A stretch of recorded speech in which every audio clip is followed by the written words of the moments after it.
thought you were older than me. You have an old I soul. feel You have an older. old soul. I feel older. Everybody's that makes me feel. Everybody's Everybody's taking yeah, hits you right don't now. look- I know, right? Right, you gotta just I feel we all great. look the same age. like those horses in Missouri in the hailstorm. You know, I just gotta sit here and take it. I'll enjoy it while I can. We all look about the same I age felt bad except for for those Brandon. He doesn't color his hair yet. We're live. We are live. Yesterday was hailstorm in Missouri. I call this Utilities Committee to order. Please stand for the pledge. I pledge allegiance to the flag of the United States of America and to the republic for which it stands, one nation, under God, indivisible, with liberty and justice for all. Jess, roll please. Hampshire, Here. Wiggy, Yes. Gaelic. Here. Okay, and I will turn it over to Chris for what I believe to be the entire meeting. Thank you, Jude. The first thing I have to go over here is, Jeremy was in charge of this project, but he's on vacation right now, so the Water Plant 1 iron filter replacement project. If you remember, that thing's been leaking for quite some time. We took out some bonds to cover paying for that. He did a bid opening and, bids went really well. So he received, I wanna say it was 3 or 4 bids. I can't remember exactly what it was, but Kirk Brothers came in as the apparent low bidder at $2.7 million. That is not just to do the one iron filter, that is to do both of the old iron filters at the plant. So there's 3 of them over there. 2 of them are about 15 years older than the third. So this will replace both of those. He's gonna ask for an extra $200,000 for contingencies in case who knows what they're gonna find in that old plant that's been pieced together since the 30s. So that'll bring his resolution ask at next council meeting to 2.9 million, 2.7 for the bid and 0.2 for the contingency money. For reference, the approved budget that was for that project this year was 3.2 million. So we're getting both iron filters done, and staying under budget even with contingency money. That's more of a heads up and a reminder because you'll see that resolution on the council meeting, May 18th. Chris, is that enough contingency money? I knew it's normally what, 10%? So it depends. So this project, there's no excavation for it, and it should be okay for this type of project. What it should be, if everything goes right, is cutting off the pipes coming out of the wall, replacing the giant iron filter. So there's no excavation, it's all above ground. Absolutely, Okay, that was- yep, yep. We could, I mean, who knows, we could cut the pipe and that wall falls down, cause it's an old building Stop over there. Stuff like that, but yeah, the big contingencies where, just like you were saying, when you dig Right, it's and you was- find something you didn't know was there, this is all above ground. Any other questions? How big are the filters? I'm new to all this. I'm not sure about gallons. I'd say they're 30 feet across in diameter, They're large. and they are 2 stories tall, Oh, really? something like that. Yeah, yep. So anybody that's got a well in this area knows how much iron is in the water out here. They take all of that out. So inside is a bunch of, to be honest with you, it's particulates. So it's from big rocks at the bottom all the way up to sand, real fine sand. And the water filters through it, and that stuff grabs the iron particles. We take clean water out, and every other day, I think, we push clean water through the bottom and rinse it out. It's called a backwash. Clear all that stuff out. The iron-rich water goes to the sewer plant to be treated, and we start all over again on the next batch of drinking water. How's the one holding up right now? So far, So there also is knock on wood. no observed problems at all, no reduction in performance, nothing. Okay, it says one was way worse, right, than the other one? Yeah, the one of these 2 old ones, one had a physical leak in the outside of the tank. We had somebody come in and see if they could weld it. The existing steel was so rotted, there's nothing Just to weld clogged it. to. Yeah, so, and the other one that we're replacing was put in at the exact same time. Okay. So we haven't seen a physical leak, but the odds of it being far behind are pretty slim. So, And when we expect this to be done, you think? this is supposed to be less than a year, so. Cool. I don't know that it'll be done by December, because we may, depending on when the contractor schedule lines up, we may push it back to start in September when temperatures drop a little bit and the water demand's not as high. So I don't know exactly when Jeremy's gonna pull the trigger on it, but, it'll be less than a year. My guess would be it a 6-month project once they start. That leads to my next question. So if they're both, are they both be at the same time, or do we have a plan on how those would run through? So we should be able to do them in sequence, where we'll take one offline, so we'll still have two, and then get that one online, put the other one in, so we still got two, Okay. and then bring all three back. With water plant two, there's not a lot of nice things about having two water plants. There's a lot of overhead doing that, but one of the good things is, with this plant being cut down, we can make up for it at water plant So two. we'll have no lack of, okay. Yeah, shouldn't be any interruption in service as the Awesome. public will see. Thank you. Well, luckily for Facebook, we will know if there is. Yeah, it won't take long to find out. One of the things people call pretty quick about is when their sink is not putting water out. We usually find out about that one pretty quick. Immediate. I'll call you. Yeah. Brandon will definitely be one of the ones to know right away. So, hey, Mr. Hickett. Yeah. We'll also be out of water. If there's no other questions on that, I'll move on to the wastewater plant. Everything else has to do with the wastewater plant in one form or another. All right. So we'll start easy. We have to bid the construction project. So at the May 18th council meeting, you'll see a resolution to authorize us to advertise bids.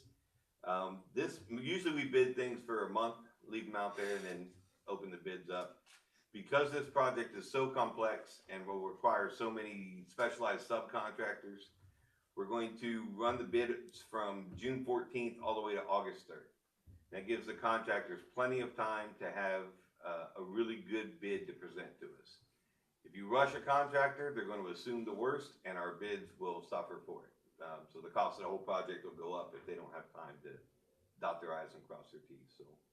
But yeah, so you'll see that resolution coming through on Monday, just to stick it in the paper and evaluate the bids when we get them. So this is specialized, is this a low bid type thing? It is lowest and best, like all of them are. With this complex of a project, I feel like best comes into a little bit more play Okay. than just lowest. If you could get a contractor who's made their whole career installing water lines, put a bid on, we probably would not accept that, even if they were the low bidder, because we don't want to be the first plant that they design or that they build. Okay. So that's bid advertisement. That one's easy. Takes me to number 6, which is the expansion project construction inspection.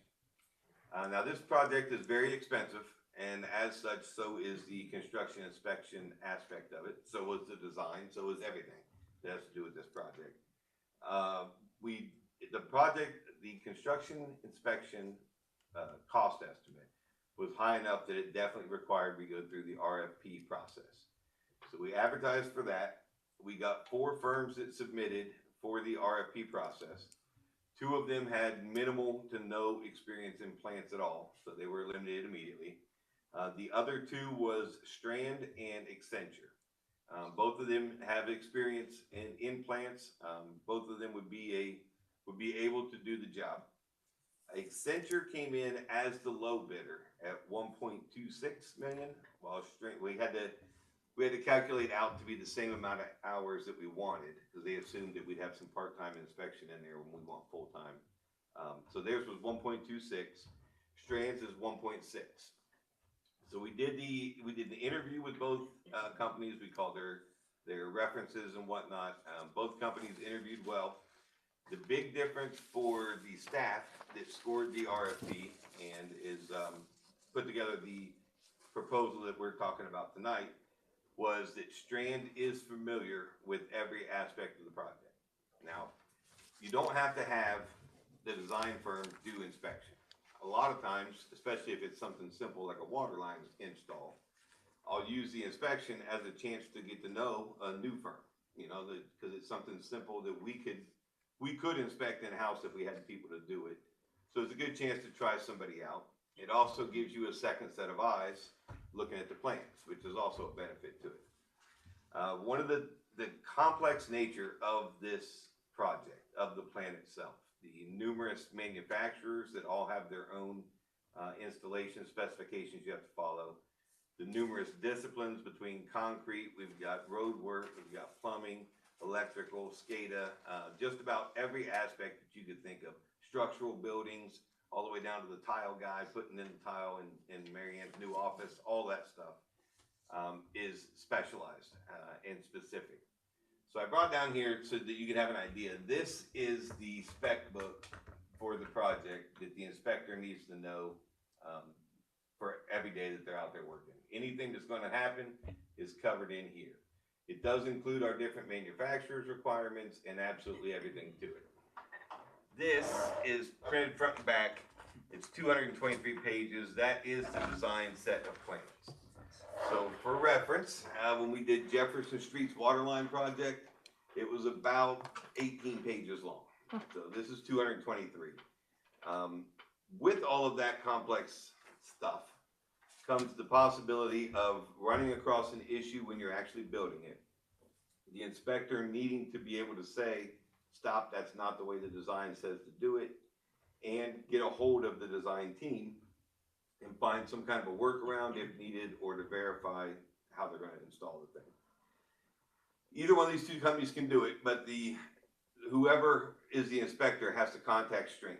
So you'd have to contact Strand's point of contact with the inspection team, and then they would have to contact whichever engineering group did that portion, whether it's the electrical engineer, structural engineer, or whatever it may happen to be. Strand not only is familiar with all of these documents from the word go, they already know all that. They don't have to worry about that because they built it. They also can communicate directly. So what would be the head of the inspecting team from their proposal is the same guy who's been heading up the design of the entire project. So he's not the inspector, he's got guys that work under him. He would be able to reach directly out to the electrical engineer and say, hey, remember last July when we were talking and we came across this issue, how do you want them to do it? Because what we came up with, there's a gas line in the way or whatever it is. So if we run into an unforeseen issue and it causes a delay and the contractor has to pay his guys to just stand there and not do anything, they can file what's called a lost time case against us. It's in every contract. They're allowed to do that. We can do it if they take longer than they say they're going to. They can do it if something on our end makes them stop. Having the same team run all of this, I believe, mitigates a lot of that risk. They should be able to get answers back quicker, which should keep their staff employed and working on some aspect of the plant, which should prevent us from having a lost time claim against us, where we would have to pay more in the long run. Yes, sir. I just want to go back real quick. What does RFP stand for? So, Sorry. nope, absolutely. It's an interesting thing. So RFP is request for proposal. Okay. It goes kind of side and side with a thing called an RFQ, which is request for qualifications. Basically, it is a competitive bid for engineering and legal type services. So the ORC calls those professional services, engineers, lawyers, that kind of stuff. It's really, it's the bid process that they follow. Okay. So that's how we got here. Okay. That's a So, good question. so when you were saying they could file a lost time and we could file our end of that, that's after a certain amount of time, right? It's not for any amount of time. So if it impacts the overall project schedule, so if they have to wait and at the end of the thing, it's taking them an extra 2 weeks to get the project done, we would pay for everything they had sitting there for 2 weeks, if it was because of us. The reverse is also true. Liquidated damages, if they take 2 weeks longer than they're supposed to, it wasn't our fault, it was theirs, or weather, you can't count weather. It was their fault, then we could do that. So there is the back and forth. Now Strand can sub this out as well, right? No, Strand is doing Has this to be. completely in-house. Okay, excellent. Their entire team they all work for Strand. So it is, both are relatively close in price. Both are good firms. I believe the administration of this project with our small staff will go smoother if we go with Strand, and I believe that it does present the ability to mitigate as much as possible things like lost time or a redesign for something will happen faster, if the Strand team is there. So, with all of that being said, yep.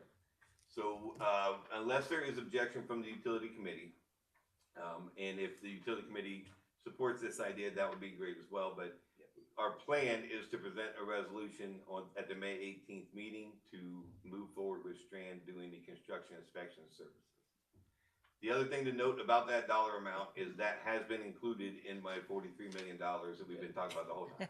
That is not an additional 1.6. So that's, you don't have to worry about that as being extra. That's already been in there. So How often do we use the same company to do both design and inspection? not very often. Not very often recently. Now it has happened before. Public Service has done it a few times where they got a firm that they like and trust. So we have done that before. Me personally, I have always had simpler projects. Right. And so I've always, like I said, used inspection to meet a new firm or to have somebody else look at it. The amount of time it's gonna take somebody else to learn that, to look at it, I think changed my opinion for this project. I look at it as a unique concept. Right. I think I would go back if I was doing another water line project to give me an outside person to do inspection. This one feels a little different to me, but it does happen, but not very often, Right, to be okay. perfectly fair. Yep. Perfect. I think this case, it makes sense just because it's gonna be more streamlined. I think this is such a complex, long project. Just the timing alone is gonna save money, I feel like. Yeah. Bringing somebody else in, learning it, and then if we have any, back and forth, it just delays stuff. So I feel like in this case, this is a good idea. Even though it costs quite a bit more, but It is a little bit it can more. save It a is lot of money in the little long bit run, more. yeah. That's how I'm trying to look at it when we're doing our evaluation. I think the potential to save it in the long run is there. We haven't had any legal situations with Strand before, have we? No, ma'am. It's not one of them. Awesome. Nope, that's not one of them. Sometimes I can't remember Yeah. who, you generally remember who we did, Yeah, but sometimes they've fixed things I'll or tell you, made Jude. good or. yeah, but no, we've had no negative interactions with Strand that I'm aware of in any department. Jude, do you want me to make a motion?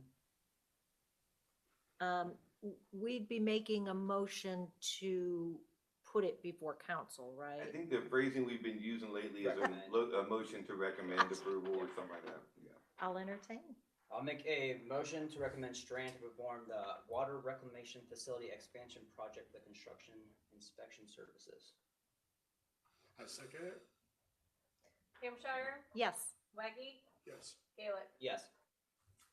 Thank you for that. And that saves me from having to go through these things to try and further justify my position. So I appreciate that. Moving on, okay, so now we're at the update for everything that we're at with the wastewater plant design. So the first thing we're gonna do is, we've got a nice little video for you it's an overview of the plant as it'll look after construction. I'll probably pause this a couple times to talk about some of the structures you're looking at, just so it's not all just a bunch of buildings and tank. Right. So we start this is coming in from Brightwaters down the driveway. We need music. Yeah, I don't have any music for it, I'm sorry. This right here is the existing oxidation ditch where all the bugs do their work. We are repurposing that tank as a digester, which is something that happens at the end of our treatment process. I'll go over it in a little bit here, but this is where the blowers are right now. The blowers that the neighbors can hear, this is where those are at. They will be located inside this building moving forward, so that should eliminate that concern. This is the headworks where all the flow comes in and solids get screened out. You get here, this is a new building. This is all of our electrical work. Our blowers are in here. We have a new system that requires separate blowers for it. They'll be housed inside this building. So this is our controls and motors for the new things that we're building at the plant will all be housed inside, which should eliminate any noise complaints from the neighbors. We keep moving. This rectangle cluster over here is what we're doing to replace the existing oxidation ditch. So this is the Barden flow system.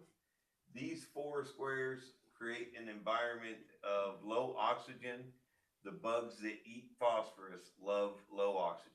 So we'll do our phosphorus removal in these 4 squares. Then the flow comes into this whole chain here. The bugs that eat nitrogen hate low oxygen. They like a lot of oxygen. So we'll have them over here. So we'll take the phosphorus out here. We'll take the nitrogen or ammonia out over here. At the old ditch that we had no separations at all. So we were trying to do both of those things in the same tank, and that's difficult to do. We will only be building these channels here, these first 4. The 2 that are shown back here are designed, but will not be constructed. That is if we ever go to 3 million gallons a day, it's a simple plug and play to expand this tank. This will not need expanded when we go to 3 million gallons a day. Now, if the biological process doesn't work, which sometimes you have super hot days or super cold days and the bugs don't eat like they normally do. The EPA doesn't really care. You still have to meet your permit limits no matter what the bugs are doing. Under this shed will be chemical tanks that can be added to either process that will help remove those contaminants very efficiently. We can make the phosphorus be 0 coming out of the water if we want to using the chemicals, but you have to pay for the chemical. Then you have to pull that out when you remove the biosolid. So it does add cost down the road. So biological bugs are free. If you give them a good habitat, they'll do their thing all by themselves. But we do have a backup system to make sure we comply with the EPA's permit should something go wrong. Let's see where this video takes us next here. Okay, so now we are over the digesters. So these 2 tanks are existing, but they don't have all these diffusers in the bottom of them right now.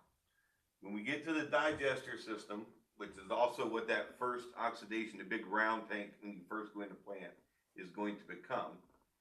You feed the bugs, you give them a great environment, and then you take the bugs and pump them to a different tank and starve them to death. And they will cannibalize each other when they run out of food. This is how this works. So you put them in a digester, you put them in a situation where they don't have any food, they will eat everything that's left in the tank and then start to eat each other. From the digester is where we run it through the press and then haul that off to the fields to be applied as fertilizer. Right, there's all sorts of features that we're getting added in here that we don't have currently. This thing is a floating skimmer. So what we'll do, these diffusers pump a bunch of air into the tank and keep everything mixed up. Every so often you turn them off and the solids will settle and you'll get clear water on top, sometimes like a foot of clear water on top. Well, we want to get that water out of there before we send it out to be trucked to the fields. This thing floats on top. You turn off the bubbles, let the clear water separate and suck the clear water out, send it back through the plant to be treated again. So it makes this system much more efficient. It makes our biosolids concentration drier, which means you pay to move solids, not water, when the truck guys come out to haul it. So that'll save us in some hauling costs eventually. This is a gravity thickener, which is just what it says it is. This is existing. All we're doing is replacing all the mechanics because they're old and starting to fail. We pump it into here before it goes to the digesters, and we let gravity pull the thick stuff down, do the same stuff with the clear water, pump it back up to the plant and run it through the system again. This is a new clarifier, which I believe will have a better shot here. All right, let me stop here. Currently, everything comes in here, gets screened. All the flushable wipes and everything you're not supposed to put down the toilet, people do anyway, we pull it out of the flow here. It goes into this tank where the bugs do what they do, which in the future will be over here. After the bugs do what they do, it comes into these 2 clarifiers that are existing. Clarifiers work like a gravity thickener. They just let the solids sink down to the bottom. The clean water that's on top gets pumped to the UV disinfection channel and straight out to the river. For the clean water, the clarifier is the last step, except for being disinfected. If we're going to double the flow, this handles 1.1 million gallons a day. We need to go to 2. So we're going to build one big clarifier. These are like 40 feet across. This one's going to be 85 feet across. The But by building one big tank, you save on construction costs, because you're not building two, obviously, so.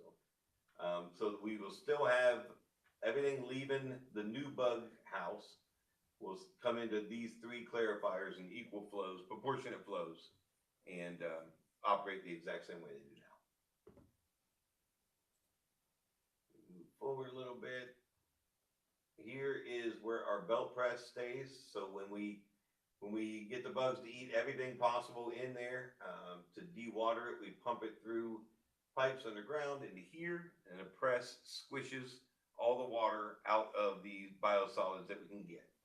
It comes in a conveyor belt, sits in this building, and then we haul it to our half-dome storage buildings to wait for the spring and fall to be applied. This is not changing much in this project at all. The belt press still works great. We only run it 3 days a week. So even when we double it, we'll run it 5 days, and we don't run it all day. So we'll run it 5 days a week. We do not have to do any expansion here. Whenever we do get to 3, we may have to buy a bigger belt press, but no construction needed. You can't quite see it because we're not going in the buildings. But this garage had 3 doors right now. One of those doors is going to disappear, and it's going to become an electrical room for all the new motors all throughout the plant, a SCADA hub for the SCADA system to run through the plant, and Mary Ann's going to get an office, which we talked a little bit about. Right now, she's in the open lobby area at a table, which makes it real difficult to have one-on-ones with the staff, performance evaluations, any corrective measures. Usually, to be honest with you, what happens is you wander outside and take a walk around the ponds, and it'd be much nicer for her to have her own spot. We're also revamping the lab that's in there. It's been the same lab equipment and cabinets since I got started, and they weren't new when I came. They're basically cheap home kitchen cabinets. So the wood has absorbed different materials throughout the last couple of decades that you use at the sewer plant. So we're gonna get all stainless so that Mary Ann can wipe it off and be done with it. So. But because we're doing all that work in here, we have lost storage capacity in the garage that exists. This is just a pole barn to make up for the fact that we don't have that storage capacity. We don't have enough storage capacity there now for the equipment we have. So some of the stuff sits outside, sits in a lean-to. Anybody who's ever farmed knows that's a mouse's favorite spot to go. So by putting them in here, we can make the equipment last a little bit longer too. You can see different lights that are going to be all around this facility. Most of these don't exist right now. They are all directional down. They are all controlled by the SCADA system, meaning that we will set it up to where the lights turn off at night so that they're not glowing like, Area 51 over there behind everybody's house. If a person gets called in, they will be able to log into their SCADA system on their phone and say, I'm going to this tank because there's a problem. Turn these 2 lights on. And so they'll be waiting for them to get in there. They can turn them off when they leave. Or they can go to this building and just turn the light on by the door before they even get there. So it's still safe for our staff, but it minimizes the noise or the light pollution to the neighbors as much as possible. Moving on down the line here, this is the pump station that we have to put in because we're no longer allowed to use our lagoon system and send it out through disinfection to the discharge point. Now we have to pump anything that comes out of those lagoons all the way back up to the front of the plant and run it through full treatment. Which makes sense from an environmental standpoint. It sucks from a financial standpoint, but we had to build this pump station and piping that's going to go underground and send it all the way back up to the front whenever we discharge from the lagoons. With a system as old as ours, the old village area, new stuff's fine, but the clay pipes, we get a lot of I&I water. So when there's a week worth of rain, we're going to see 4 million gallons a day coming into the plant when it's only built for 1. The lagoons are the reason we can do that. We divert that stuff to the lagoons, wait for the rain event to pass, and then we've got extra treatment capacity in the plant during the dry week. We'll send that lagoon stuff back up to the plant and get it cleaned and get it sent out to the river. Over here is a septic reception area is what it's called. We don't take septic. What we do is a dump pad there. When we clean out lift stations, everything that people flush down that they're not supposed to flush down, and a bunch of grease builds up in that, we gotta clean it off. To clean it off, right now, we don't have a proper way of disposing of that. What this will do is the back truck will back up into here, he'll dump everything that's in his holding tank. There's a drain along the back, so the water will get pumped, it'll flow into this pump station, go right back up to the plant to be treated. The solids will lay on this ramp and dry in the sun, and then we'll come in, scoop them up, put them in the dumpster, and get rid of them that way. This would be things like the holding tank at Foundation Park. It's not tied to a sewer, it's got a holding tank. When that gets pumped down, this is where EC Babbitt will come and dump it. So it eliminates a standing problem we've had that we didn't have a great solution for before. Now we'll have a proper one that doesn't violate any permits. And continuing on, you'll come out to our sludge storage domes. We have this one already. We're going to construct that one. The base is already there. We just got to put the dome on top. That's where we hold 6 months worth of biosolids to wait for the spring and fall field applications. When we're doubling the plant, we got to double our ability to hold solids. Coming down here to the end, this is the UV disinfection station. We have one there that is currently exists. It does not have a roof over top of it. It's just a trench in the ground. We talked a little bit about the way you pull those bulbs out to clean them is manually pull up a rack of bulbs, hope you don't break any, scrub them off, and then drop them back in. It takes a couple people, and Marianne only has two other people running both water plants and the sewer plant. This new system will have a hoist. It's like a crane system, so it'll lift it up out of the water flow. She can wipe off all the bulbs, and then it'll drop it right back down into position. One person can now do what three used to do, and it'll be twice as big because we have twice the flow coming through. And then we have our final discharge point. Every liquid, every drop of liquid comes into the UV station and gets disinfected with ultraviolet light. From there, it'll hit this manhole and go straight down the pipe to the discharge point at the river. By the time it hits there, it is cleaner than the river water itself. And that is pretty much it. They may do a flyback around, but that's all the different processes that we're installing. So you can see these tanks are huge.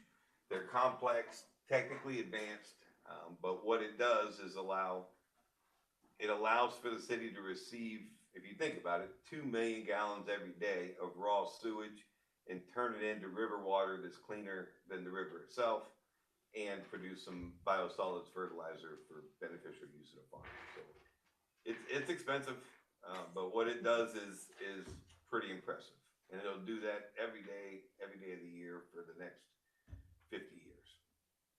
So that's my overview. Jess, that's all I needed this on there for, if you don't mind. So that's item 1 on our upgrade. Item 2, last time we talked, we were at 60% design. Now we're at 90% design. The real changes are we have coordinated with Alan's team for designing the Brown Boulevard, which is going to be in the same area. There's not going to be a whole lot of construction overlap, but there will be traffic overlap and working in the same area. So we coordinated language that's going to go in both projects that will basically say if there's a conflict, you have to talk to either Alan or me, and we'll decide who gets priority for that day. The big conflict is going to be the entrance of the sewer plant, which is going to become the tail end of Brown Boulevard. We'll have to build Brown Boulevard while leaving access for all the equipment to get in and out of the plant, that kind of stuff. So there'll be a couple conflicts, but we've got a proactive plan to limit that. We have completed the design plans, the specifications, and the equipment manufacturer requirements. That is all done and ready to go for the bid project itself. And we did some lead and asbestos testing on the existing materials at the plant so that we can tell the contractors, thankfully, this is what we found, there is no lead or asbestos that they have to worry about. If it's an unknown, it's another thing that'll inflate their bids. If they've got to hire a hazmat team, they're definitely going to charge us for that. Yes. But that's not an issue here. So we've updated that. The project schedule, not much has changed. The design got pushed back a little bit to May 29th is the expected. That's it. We're done with everything. We're ready to go out to bid. Right now, we're just working on some insurance amounts and little paperwork stuff to finish it off. The PTI, the permit to install, to be approved by the EPA. We expect to hear from them in the next couple weeks. At the 60% drawing level, we submitted that to them and we got back 20 comments, which sounds like a lot, but that is nothing from the EPA. 10 of those comments said we would rather you title this Appendix 1 instead of Appendix A. Appendix 2 instead of Appendix B was a separate comment, so that a lot of those are already taken care of. So that's really good for the PTI process. The construction bid opening is scheduled for the beginning of August of this year. Construction start still planned for January of next year, and final completion, meaning everything including grass seed, October of 2029. I kind of believe that when we hit the summer of 2029, we'll have flow coming through the new plant, and that's when we can accept new developments. Updated cost estimates. Every time we do this cost estimate, it seems like we found something that somebody says, if you're going to do that, you have to include this business code or this fire code or this building code or whatever it is. So they've gone up a little bit, but not much from last time. The design cost has stayed the same. That's already done and over with. Construction estimate currently, if we were to be building it right now, we assumed that it would be somewhere between 36 and 50 million, almost 51, 36 and 51 million, somewhere in there is what it would be. Now, when the contractor is building his prices, he knows this is a 3-year long project. So he's going to assume that there's going to be inflation by the time he gets to 29, and he's going to build that into his bid. I would. So taking inflation in, we're looking at an engineer's estimate right now of between 37 million and 52 million, somewhere in that window. Strand is confident in, not guaranteeing, of course, but in saying the loan estimate for the construction project is going to be between 43 and 47 million dollars, meaning that's where we expect the bids to actually land, somewhere around that range. So we've been saying 43 million recently. Let's not glaze over the fact that when we first started talking about this, before we hit the delays and the EPA's new requirements, we thought it would be 17 to 20 million. And that's not where we're at now. So that is not lost on me. Now, we have talked about using the Forest Ridge TIF and possibly an NCA somewhere on our service side of Pataskala, using those funds to pay for this loan back. And that is still the plan. Forest Ridge TIF's already in place. That one should bring in around 27 million is our estimate over 30 years. We did some rough models that we talked a little bit about. If we were able to do an NCA on something like Pataskala Point, something that size, we could probably bring in another 15 over that same 30-year window.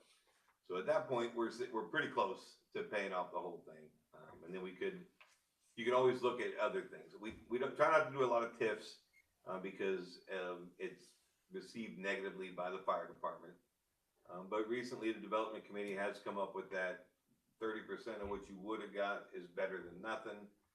So those kind of things could be negotiated further. But I tell you all that to let you know that we don't have to pay for $47 million out of user fees. We've got another funding source to come in. That's the practical aspect. The EPA's loan branch, DEFA, which is like the bank of the EPA, they give us really low interest rates, which is good. For 30 years, the interest rate right now is 3.4%. If we go through them after we get our bids in, a good portion of that will be calculated at 0% because it's specifically to remove nutrients, phosphorus and nitrogen. So that will bring our interest rate even lower, which is a really good thing. The bad thing with DEFA is they are only allowed to consider your sewer usage fees as a repayment option when you apply for the loan. When you get the loan, they don't care where the money comes from. It can come from anywhere at all. That's fine.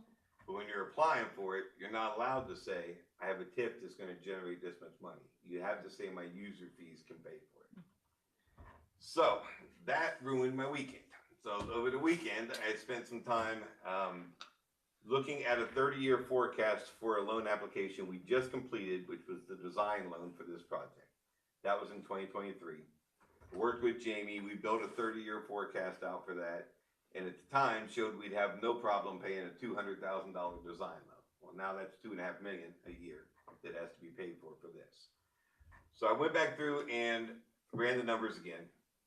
I did a conservative estimate of growth and a conservative estimate of expenses for the next 30 years, but followed mostly the exact same model that Jamie always used, 3%. We figured 3% growth, 3% in expenses. I did take a 10-year window around when the plant comes online and bumped us up to 4% growth in revenue because we'll get development. We'll have more customers paying into it. I also, for about a 5-year window, bumped up expenses 4% because we'll have more motors, more electric, we got twice of everything.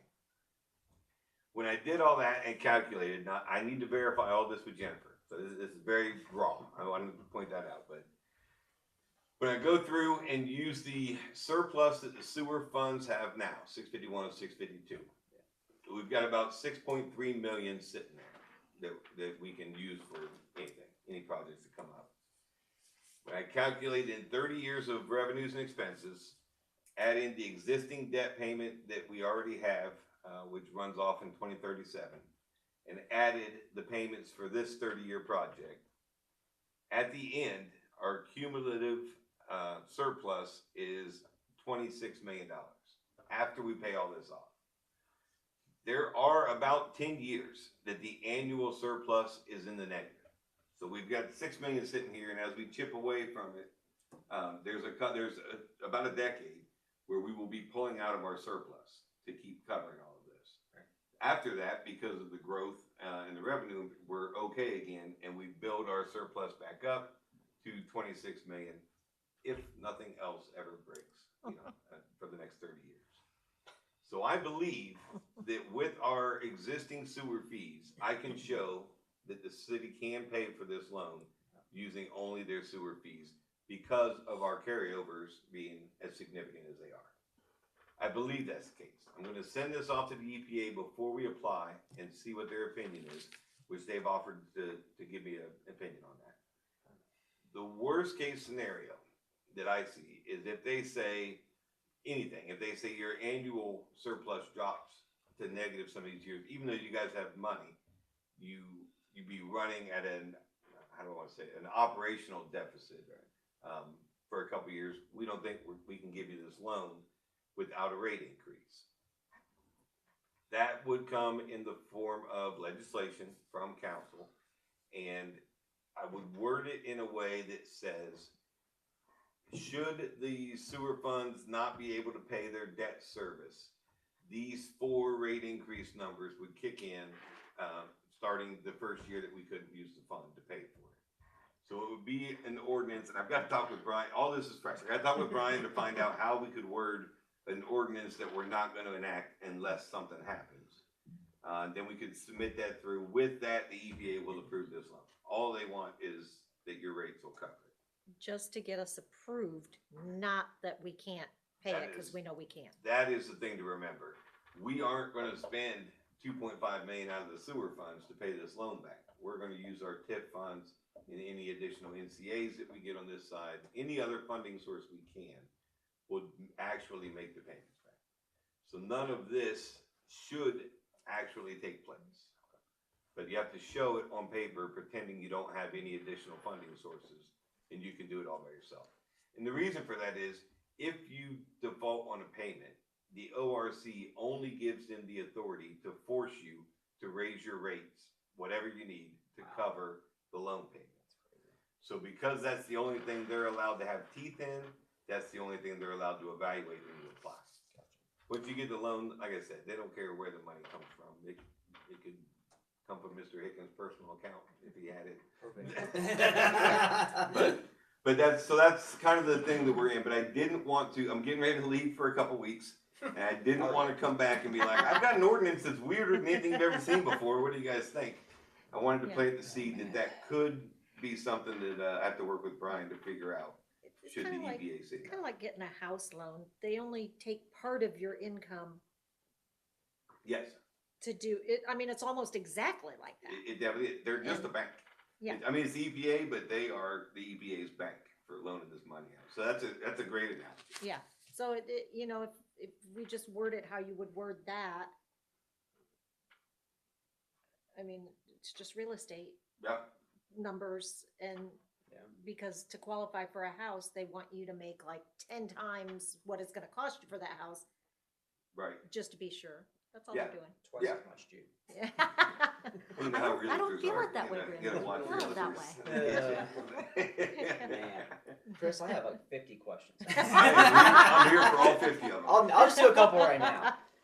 So EPA they're the ones looking over this loan, right? Yes. So how much are they going to dig into, I guess, our finances with the sewer side? Like, if you give a model, how are they going to fact check that? Do they even fact check that, or they just take our word for it, or how's So that look? They'll fact check it because Jennifer will sign a statement saying the fiscal officer guarantees that these numbers Gotcha, are the best of our ability. Okay, because I was trying to think of how aggressive we can be with the numbers, but at the same time be realistic. That's which I see. Yeah. I see how you're kind of you can make up so many different numbers without Jennifer being involved. Yeah. You can say, it could be this much, this much, this much until we know what she says. You really can, and to be honest with you, a lot of that is built into this system. So Right. what I did not do is calculate any expected rate increases. And I seriously doubt that we're gonna go the next 30 years and never Without raise the rates. So that's not in here. I just went standard growth model. You can get deep into all of that. Yeah, it's really, It's tough. what I put on this paper is what they're gonna evaluate. Okay.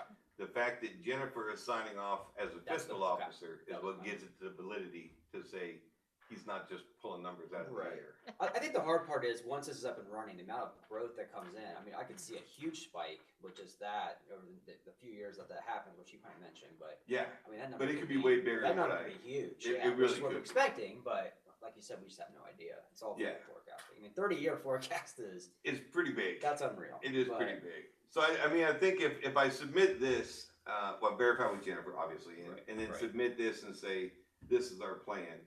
If they say it's close, but it's not quite what I'm looking Yeah. for, then I would tell them, okay, well, I was conservative on growth. I didn't Yeah. calculate rate increases. I think that it's gonna be more than a 1% bump Oh, for yeah. that first 10 years because we've already got 4 plan applicants that we've been telling no for the last year. They're Mm-hmm. waiting. I think we could play with some of that and make it work. I think we've got a little bit of wiggle room there. Yeah. And then worst case scenario would be the thing that nobody wants to do, and that's pass an ordinance that says we will raise rates, but only if we can't pay the loan. Yeah. And so at that point, the other thing, the way this all works, if the sewer fund will pay its own debt service. So the TIF collects in this account over here, and every year as a part of the budget process, there'll be a transfer from the TIF into the sewer fund to pay the sewer's debt. So that's how the fund will never not be able to pay the Right. loan, because the fund will get a transfer to start the year, and that's what the loan payment will come from. Would you Mostly. explain to the committee again how an NCA would work if we did on, like you said, the example? So there's multiple different ways you can do an NCA. You can do an NCA for property taxes. If you have a commercial development, you can do an NCA for sales tax. So if you have a commercial development, you have an extra 1% sales tax that takes place there. To get that, a lot of times you'll do some horse trading. You can get this covered or this reimbursed if you'll join the NCA, and then everything else we will take and send right over to EPA's bank to pay that note off. Right now, we don't have any NCAs. We are working with Montrose to create one that other entities could join and follow that process down the road. But right now, it does not exist. Right. I think it's such a new thing. Like you said, Montrose is working on it. I think it's Yes. a great idea, especially commercial. We just haven't gotten to that point yet of Yeah. using it. But if we get that in place, and I think the biggest thing here is that we have a plan to pay for this. It's just getting that loan approved is, I think, the biggest thing to know. So Agreed. And I feel the same way. I will say that everybody knows that I'm the one that said I wanted to do this. I'm the one that's saying we can do it. If this goes south, I've been right here with you the whole I'm time, gonna so be I fine. know. That's true.